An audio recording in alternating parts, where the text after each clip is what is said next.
The late autumn evening of October the 30th, 2022 was drawing to a close, and Guilherme Messias da Silva, a 21-year-old Deliveroo driver, was looking forward to finishing his shift. He'd spent the day zipping through the familiar streets of South London, the rhythmic hum of his moped a comforting soundtrack to his work. This last delivery, a routine drop-off in the Brixton area, was all that stood between him and a well-deserved rest. He was a young man with dreams, working hard to build a life, completely unaware that his ordinary day was about to collide violently with an underworld he knew nothing about. As Guilherme navigated Railton Road, the air suddenly crackled with a different kind of energy. The ordinary sounds of city life were abruptly shattered by the guttural roar of high-speed engines and the screech of tires. Two cars, dark shapes against the streetlights, hurtled past him, locked in a terrifying chase. The scene unfolded with a sickening speed that left no time for comprehension. One of the vehicles, a dark sedan, swerved erratically, losing control. In a horrifying instant, it careened directly into Guilherme. He had no chance to react. The impact was brutal, sending him and his moped flying, a violent interruption to the mundane task of delivering a meal. Before the dust could even settle, the chaos escalated. From the crumpled remains of the sedan, a figure stumbled out. Railton Road, known in the drill music scene as Perm. He was 27, a rising rapper with a burgeoning career, and the son of boxing promoter Dean White. But in that moment, he was a target. As Perm clambered out, another figure emerged from the second car, a gun glinting under the dim streetlights. The pursuit, which had begun on four wheels, now continued on foot. Perm, desperate to escape, sprinted down the street, but his efforts were futile. The gunman was relentless. 8 shots echoed through the night, each one a final, brutal punctuation mark to a life. Perm collapsed, his promising future extinguished on the cold pavement. The scene that remained was one of unimaginable tragedy.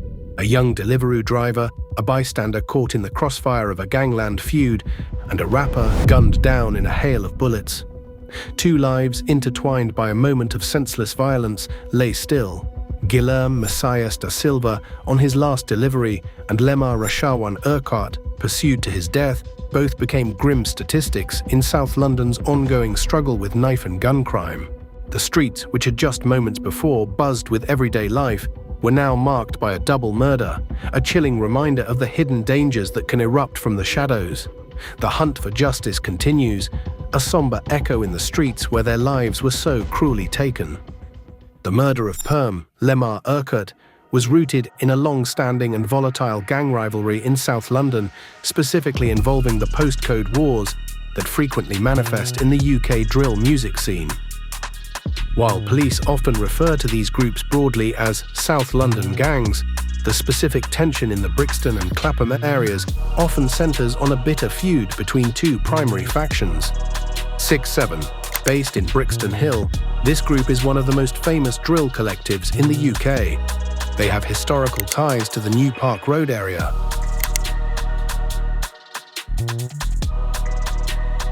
The Claptown CT gang, based around Clapham High Road, they are the primary rivals of 67. Perm was closely associated with the Claptown CT faction. The rivalry between these groups has been documented for over a decade, with both sides frequently dissing one another in drill lyrics and music videos. In this subculture, scoring, attacking a rival and boasting about it in songs, is a way to gain social capital, but it often leads to real-world tit-for-tat violence. The motive for the Railton Road shooting is widely believed to be a retaliatory hit. In the world of London street gangs, being caught slipping, being found in rival territory or vulnerable, is often met with immediate, lethal force. Perm was in Brixton, territory often claimed by rivals, on the night he was killed. Drill lyrics often provide a roadmap for violence.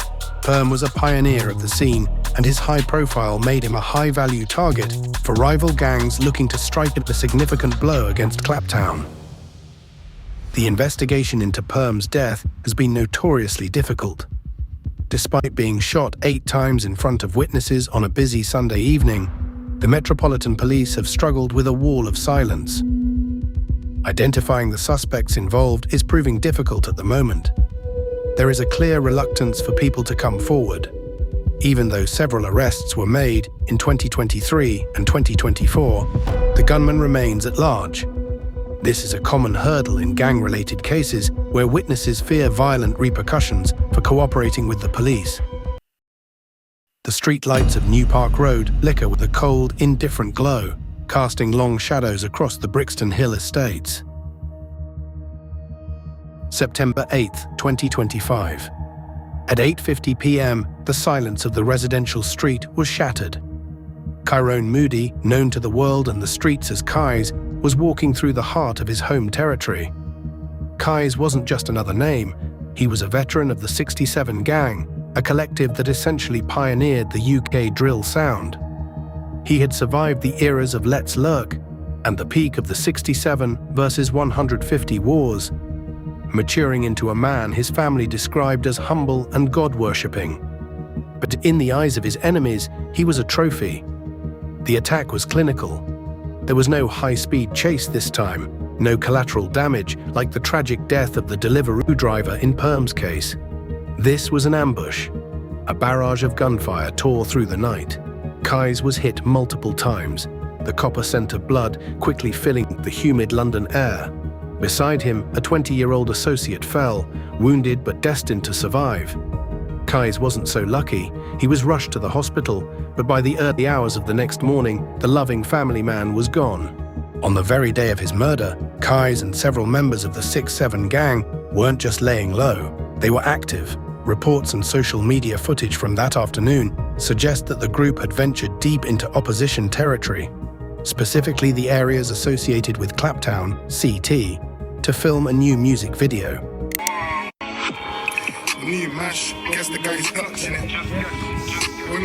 Real rap, no cap. When we step is facts, might do it like we did it on Black. Step for the K like trap when it's that. Got no problem like I'm out. By filming a video on rival turf, 6-7 was sending a loud visual message. We are here, we are untouched, and your borders mean nothing.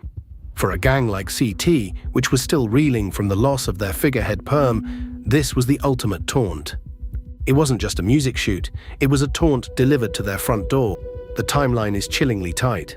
Just hours after violating rival territory and posting snippets of the shoot online, the tables turned. As Kyze returned to his own home turf in Brixton Hill, the opposition was already mobile. They didn't wait for the music video to drop, they brought the violence to him before the sun had even set on his defiance. The map told the story.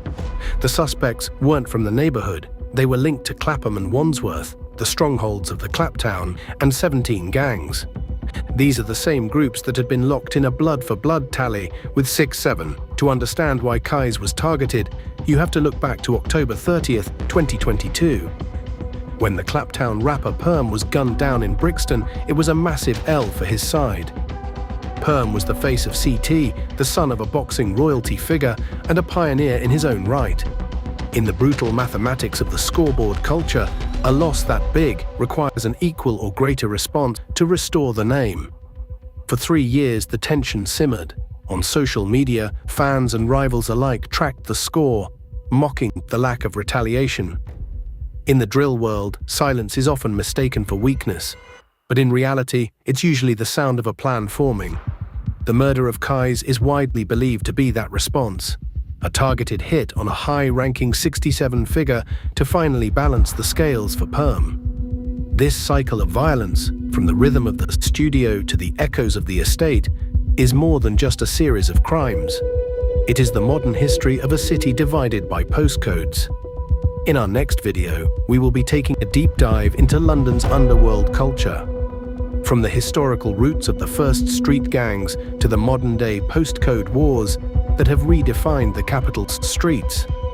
To ensure our viewers have the full picture, we are developing this comprehensive series as an essential guide to the London landscape. The goal isn't just to report on headlines, but to provide the necessary context so that when you watch our videos on London gangs and postcode wars, you may gain a better understanding. Thank you for tuning in to the platform.